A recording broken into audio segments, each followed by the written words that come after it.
Do I get to Do tell it. you Let's that bring Angela it. Alsobrooks is one of the best things that ever happened to the Senate. She was kicking butt as an executive. She ran stuff. And then she comes here and she goes, "This is crazy." And she's become Yeah. one of the most valuable voices in our caucus. Well, hello. Well, hello. It is such a pleasure to meet you. I am so glad. I mean, this is your first Votorama. What do you Oh think? my God, yeah. It is my first Votorama. It's going to be a long night. It's going to be a long night, but it's important. It It's is, so important. yeah, it's Yeah. very And here's important. what I'll say to you, because Corey just introduced you in such a nice way. But it's also like if you were working in business and you were working in efficiencies and you were doing that in the real world as opposed to the government world. What do you think now? And I know it's not what we're talking about, but what do you think now with like what's happening with Doge and all the things that are being cut? And they're being cut under the auspice of fraud and waste, and saving money. But really, they're saving very little money. And what they really just want to do is make enough money to give more tax cuts, which is going to spend more money and blow up our deficit again.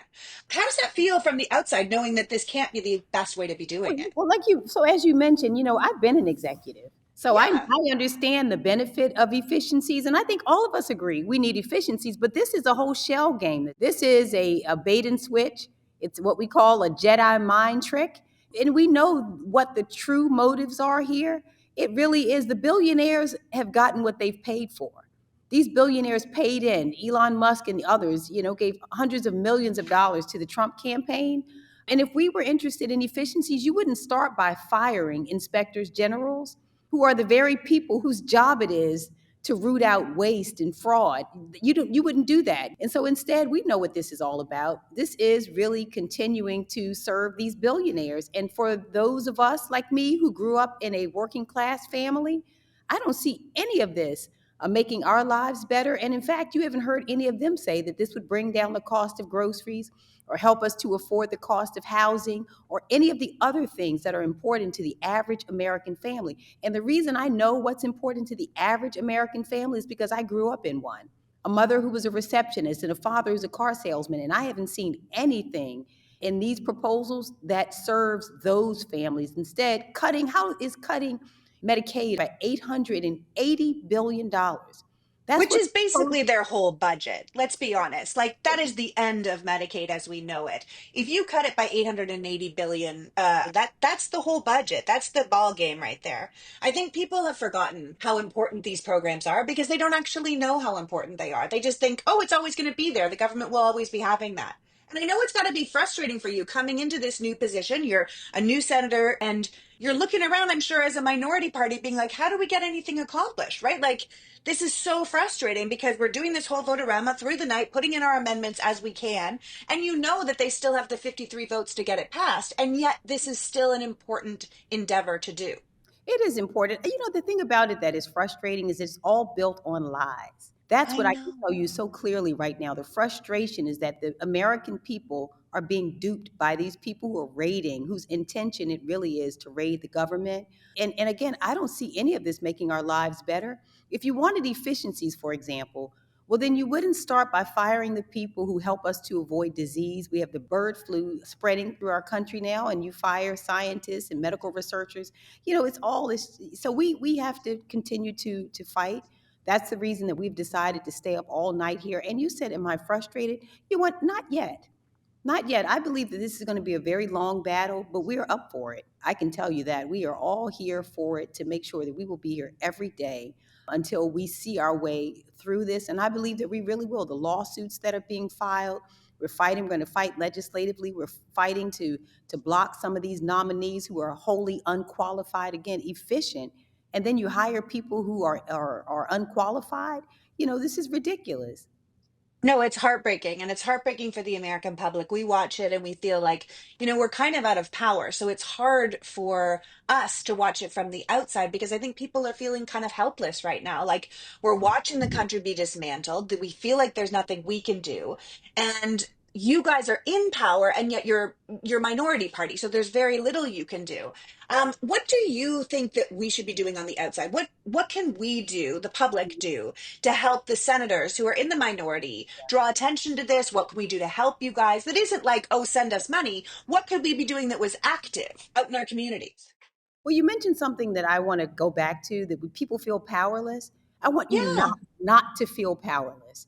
I think that that is always the first tool that is used, is to demoralize, isolate people, make them fearful and anxious, so that you, again, as Senator Booker said, so you take your eye off the ball. And if you become distracted, then they continue these efforts to raid our government and to raid the Treasury and everything else. So I want the American public to know not to take the bait, to realize that we do have power. The power comes from the people.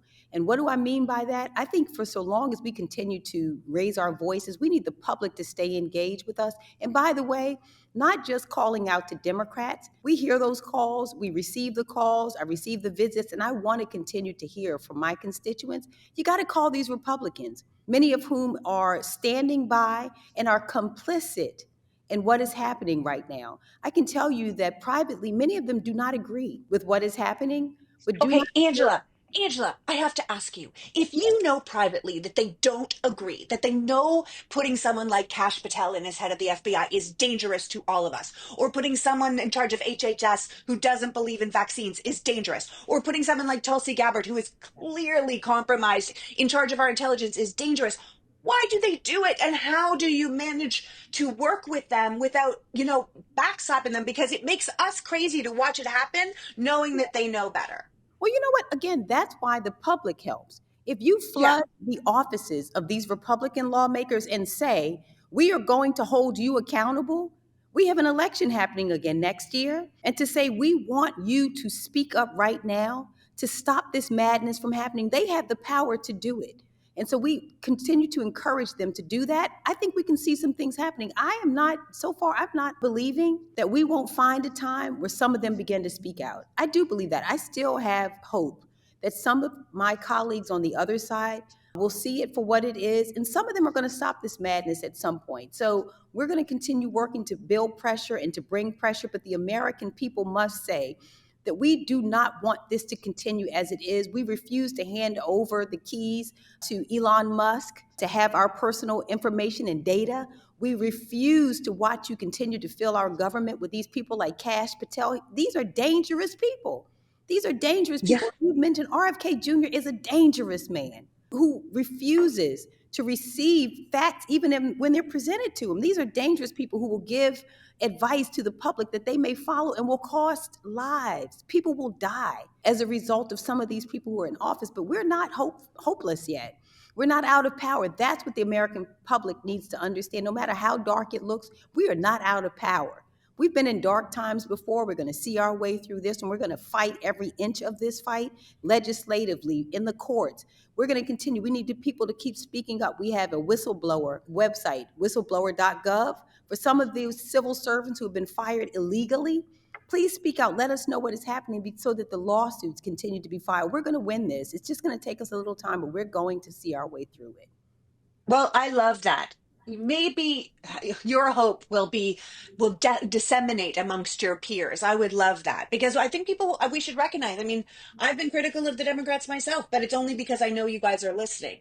But it's important that we're still critical of the Republicans too, and Yeah. that we know that you guys are still out here fighting and noodling those people that could switch over and could make the right decision, even if it's going to take them just a little bit more strength and confidence to do it. And I think that's up to us, lowering how people feel about Donald Trump, lowering how people feel about Elon Musk, showing them how terrible what they're doing is to the American people, and then giving the people who might have the confidence to move over and do the right thing that strength to do it. I think that's really important. We're not afraid of people. That's what we want them to know. We still have power.